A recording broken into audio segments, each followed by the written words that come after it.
Welcome to Illy's Corner, guys. We're live at the Penthouse, and I'm here with somebody that I've been waiting to sit with, Mr. Mysonne, right? Yes, ma'am.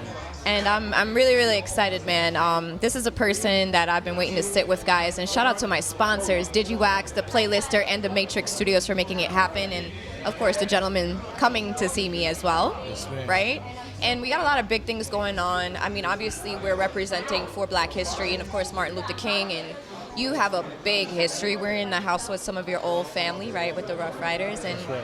not only did you come from music into activism, and now congratulations on Mr. Mamdani. I've been looking at that since you got that offer. So big, big congrats on representing us in our communities. Yes. And, you know, we're going to dive into it. So tell the guest where you want to start first, actually. What do you want to talk about?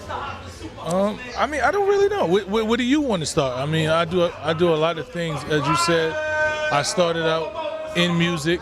Yeah. You know, from music, I was falsely incarcerated, in which I spent 7 out of a 7 to 14-year sentence. Came back to society. Until Freedom. Let's mention that. Until Freedom was an organization that I started along with my three co-founders, Tamika Mallory, Linda Sarsour, and my brother Angelo Pinto. We started Until Freedom. You know, as we were doing work, we were doing a lot of civil rights work with Harry Belafonte's organization. Yes. We started with Harry Belafonte's organization. Tamika worked for Al Sharpton's organization. Okay. She was the youth director and then was the executive director of NAN. But I myself had got into politics and just got into the aspect of it late in like 2011. Okay. You know, and from 2011 is when I was introduced to Tamika D. Mallory, and she introduced me to Carmen Perez, who was the executive director of Harry Belafonte's organization, And it just The Gathering for Justice. blew up And then from we there. started working all together, and we created a rapid response organization Okay. with The Gathering for Justice called the Justice League. And from the Justice League, we branched off and did Until Freedom. In real life, you know, and you're somebody that is a real life hero, and you're the epitome of what heroes don't wear capes, right? Yeah. And I would say, like, especially when we're coming up on this week, right?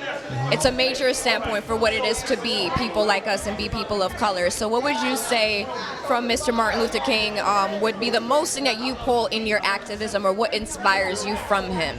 Well, Martin Luther King is so inspirational because he's so diverse and complex, right? Like yourself. I remember being a young man and hearing nonviolence and thinking I'm not being nonviolent, it's weak. You know, how you just gonna allow someone to do something to you? And over the last couple of months, I had the luxury and the joy to do a pilgrimage with about 100 other different people to study Dr. King's principles of nonviolence. Wow. And is that going into the what is it? It was well, you have a movement of getting guys out of the street, right? I have ADHD. I be forgetting. I gotta check my boycott murder. Boycott black murder. Black murder. Boycott right? black murder. Yeah. So it really was. It was transformational. Just understanding the 6 principles and what they stood for, and how much strength and power it took, Yes. and how brilliant he was in his strategy, right? And if that strategy is properly applied, it can bring world peace. That's right. You know what I'm saying? So that was one of the things I just got the opportunity to actually just to grasp from Dr. King. But I always just admired his courage and his ability to be him despite what, and not allow anyone else to dictate who he was or take him out of his energy. That's right. No, but this is good though, because we can't get taken out of our energy to do what we need to do, right? And we have to have a force behind it, right? And if you could do anything, like if you could wake up, let's say tomorrow, right, and you could do anything in the world for your community, right, no questions asked, like you have a wish, what would you do? Well, I would try to do things to stop poverty, because poverty is the biggest problem we have in our community. Yes. You know, not knowing where you're going to eat, not knowing where you're going to live, living day by day. You know, I realize when you don't live in survival mode all the time, you're able to thrive. That's right. Right? So I want our communities to experience what it's not to live in survival mode, to just be able to thrive, to just be a young kid. I remember being a young kid and just feeling like I don't know what we're gonna eat today. You know, things are. I know what that feels like. That mind state. You go to school, you can't even think. You like, I got holes in my sneakers. Your stomach is hurting. Kids is laughing at me. Like, I remember just having so many different issues. And now when I'm watching my sons, right, because by the grace of God, they're able to live better than I was. Thank God. And watching them able to be kids. To just be a child. I don't remember. My son is black boys. Yeah, black boys. My son is 14 and my other son is 11. He'll be 12 in a couple of weeks. But watching them actually be young men and children, to be able to enjoy childhood and not have to worry about anything else but just being a child. Themselves. And that's what I want that for our communities. I want that for everybody's child, every single person's child, because that's what they deserve. Because far too many times, people like us, we have to grow up too soon. We've grown through adversity. I mean, honestly, if it wasn't for the trials and tribulations, I wouldn't even be where I was at today, right? That's the reality. And it takes for those messengers, for people like us to go through those downfalls, to be treated, mistreated, I should say, unfairly, right? And for us to be able to feel what that actually feels like, for us to say something. And we don't understand how bad it is until we experience it on our own. And just because we don't experience it in a way that someone else does doesn't make it whether better than any other person, because all the experiences that are negative towards us as a whole community is absolutely not acceptable, right? And I feel like so much of our communities, we have so much to offer, but like what you're saying is, with these kids, if they're learning and growing up in survival, what do you think kind of adults are going to be in our community? They never learned to relax. They're living in survival mode, and then their mothers are birthing them, and it's in their DNA code, and they're born that way. It's unfortunate, and I just want our kids, like you said, to just be free to live, to think, to create, right? We always feel like we from a place of scarcity. We always moving from a place of scarcity. You know, violence is caused because I don't. You have more than me. I want more than you. It's the ego. There's so much, and that's because we live from a place of scarcity. That's right. And everybody is fighting over this one little piece of a thing. And I want to see what our communities would look like if we didn't have to live like that. But the question is what if we created the communities that we know we are capable of, which we've created previously, but what do we say about certain other sectors of people and human race, since we're all humans, right?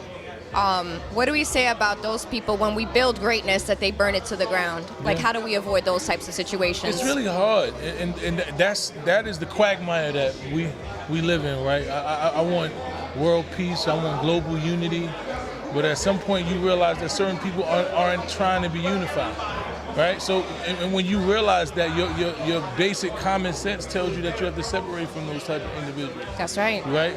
So I just think I'm at a place right now where I just want to see the communities that I serve and I come from just have joy. I want to see black joy.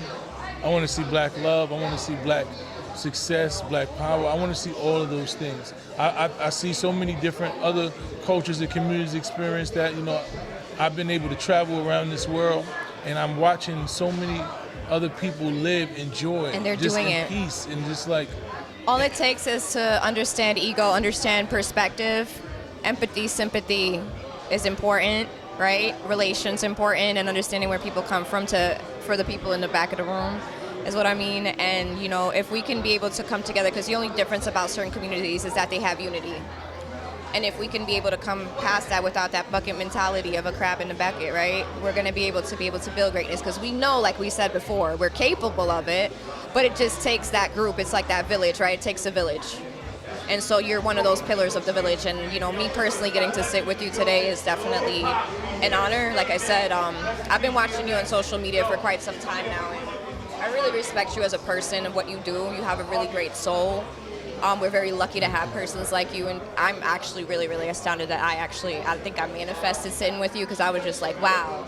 And when I was watching everything about the mayor, you know, and him taking certain people, the first thing that I thought about was, why did they portray that man like that in the paper? Like, why was that the only thing that they said about you in the paper when there were so many other great things about you? that they could have presented. Well, I say all the time, what the devil means for bad, God will use for good. And, you know, and the fact that it was on the front of the paper, it made people actually have to look and say, well, who is this individual? Well, I didn't know you, and I was offended for you. Exactly. And then when you do the research and you look into what I've been doing for almost the last 20 years, then you realize that that right there does not symbolize who I am or reflect who I am. That's right. You are a beautiful angel. You're continuing to bless the community, and I'm grateful. But thank you so much, Mysonne, for being here with me. Thank you for having me. It's been an honor. And just tell my guests where they can find you on Instagram. You can find me you on Instagram at Mysonne NY General. I'm there every day. Salute. I appreciate you. Thanks for having me, Queen. You're very welcome. And guys, we'll see you guys next week live from the Penthouse.